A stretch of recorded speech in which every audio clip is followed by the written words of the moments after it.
Assalamualaikum warahmatullahi wabarakatuh. Perkenalkan, nama saya Rafqa Oktan Mediata dengan NPM 25120111286. Nah, di sini saya akan menjelaskan materi tentang susunan negara.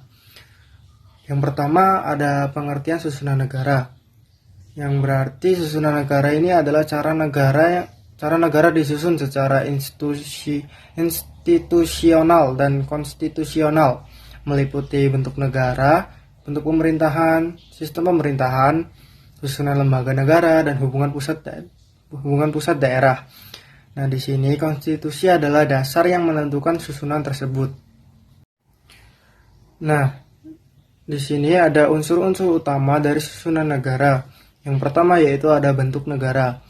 Apakah negara bersusun tunggal atau negara kesatuan atau unitary atau jamak yang federasi atau serikat. Indonesia secara konstitusional adalah negara kesatuan berbentuk republik. Nah, yang kedua ada bentuk pemerintahan. Nah, di negara itu tuh bentuk pemerintahannya tuh republik atau monarki. Nah, ini berkaitan siapa kepala negara dan bagaimana kepala negara diperoleh. Yang ketiga ada sistem pemerintahan. Ada dua sistem pemerintahan, yaitu presidensial, parlementer atau campuran. Ini menentukan hubungan eksekutif, legislatif, dan cara pertanggungjawaban kabinet. Yang keempat ada susunan lembaga, yaitu negara pembagian fungsi lembaga. Nah, pembagian fungsi lembaga itu ada seperti eksekutif, legislatif, dan yudikatif, serta lembaga-lembaga lain yang ditetapkan konstitusi, misalnya DPR, DPD, Mahkamah Konstitusi. Yang kelima ada hubungan pusat daerah, yaitu derajat desentralisasi atau otonomi daerah menentukan bagaimana kewenangan di negara itu dibagi gitu per daerahnya. Materi selanjutnya ada bentuk susunan negara. Nah, yang pertama tuh ada negara kesatuan atau unitary state, yang artinya kedaulatan ada di tangan pemerintah pusat. Nah, pemerintah daerah tuh hanya menjalankan tugas dari pemerintah pusat, meskipun dapat diberikan otonomi ke daerah seperti Indonesia. Yang kedua ada negara serikat atau federasi. Kedaulatan terbagi antara pemerintah federasi dan entitas negara bagian. Jadi memiliki dua tingkat kewenangan konstitusional. Setiap negara ini punya kedaulatannya masing-masing. Nah, selanjutnya ada bentuk pemerintahan.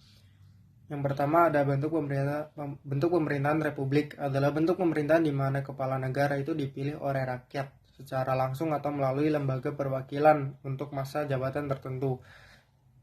Nah, di bentuk pemerintahan republik ini, kekuasaan ini tidak diwariskan tetapi berdasarkan kehendak rakyat dan konstitusi. Yang kedua ada monarki. Monarki ini adalah bentuk pemerintahan di mana kepala negara dijabat oleh seorang raja atau ratu dan kekuasaan diwariskan secara turun-temurun dalam keluarga kerajaan. Nah, di sini juga ada sistem pemerintahan.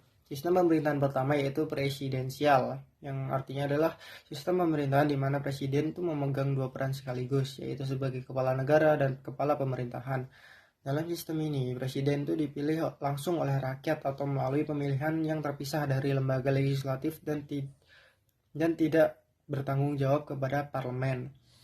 Nah, yang kedua ada sistem pemerintahan parlementer atau campuran. Kabinet ini bertanggung jawab kepada parlemen, lebih mudah Nah, di sistem pemerintahan ini lebih mudah terjadi pergantian pemerintahan lewat mosi atau digunakan untuk perbandingan teoritis. Selanjutnya ada susunan lembaga negara. Konstitusi ini menentukan lembaga-lembaga utama, misalnya tuh presiden tuh ke eksekutif, DPR atau DPD itu legislatif, Mahkamah Konstitusi atau Mahkamah Agung itu yudikatif, serta lembaga negara lain yang muncul setelah perubahan konstitusi. Hubungan fungsional antara lembaga tersebut itu seperti pemilihan, fungsi pengawasan, mekanisme impeachment, pengujian undang-undang adalah inti dari tata kelola negara. Nah, kesimpulan dari materi yang sudah saya sampaikan yaitu susunan negara itu adalah kerangka dasar yang menentukan bagaimana sebuah negara itu diatur, mulai dari kedaulatan, wilayah, hingga mekanisme pembagian kekuasaan. Sekian, terima kasih dari saya. Terima kasih sudah menonton video saya. Wassalamualaikum warahmatullahi wabarakatuh. Ciao.